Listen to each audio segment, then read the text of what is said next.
So what is the biggest mistake that men make, and how do you avoid it? Well, it depends on what atmosphere really, but let's pick a specific atmosphere. Let's pick at a bar.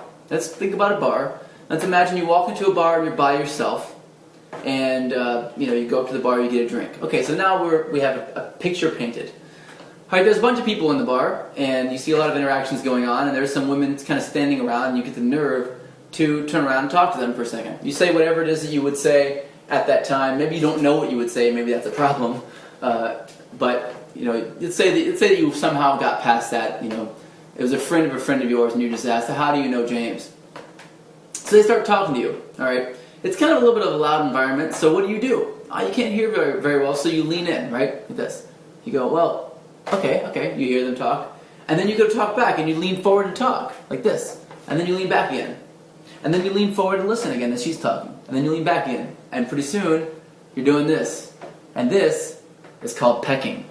Pecking says to a woman subconsciously, "Hey, I'm not interesting or important enough for you to listen to. So, I'm going to bridge the gap as much as possible between my ear and your mouth and my mouth and your ear to make sure that you don't get bored by realizing I'm too much work and walk away. Because it's only a matter of time before you realize I'm not important or not interesting enough to talk to." Now, women do see this subconsciously, which means they're not thinking that logically. They're feeling that, which is way worse. So, what do? Okay, well, instead of leaning forward, you do this thing. This one thing is going to change the way you attract women forever. And that is you do this. You turn your head, if you can't hear, you lean not toward them, but you lean a little bit over in sort of a perpendicular direction. So, sort of 90 degrees. If she's in front of you here, I'm going to lean this way to the right.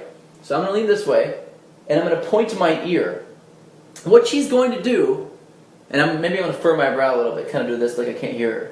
Like I'm having a hard time concentrating. What she's going to do is she's going to lean in to you and talk to you. She's going to bridge that gap. And that's exactly what you want her to do. Because when she starts to lean in to talk to you, and then lean back, and then lean in to listen, and then lean back, you should be speaking loud enough so she can hear you anyway, but she starts to lean in to talk to you, she's going to start to but feel like she's attracted to you. Now, why is this? Because when we lead the body, our minds follow. Which means if I do something and go through the motions of physically doing something, then my mind associates that movement with some feeling. And women typically don't lean in to talk to a guy unless they're attracted to him. And so as they're leaning in, they become more attracted to you.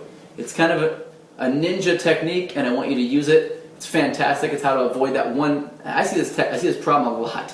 There are a lot of other problems too. Men not touching enough, giving too much positive body language, building rapport too quickly, bantering too much, things like this. But I go into all those different pitfalls and how to avoid those in the Tao of Badass. Check out thedaoofbadass.com for more information now.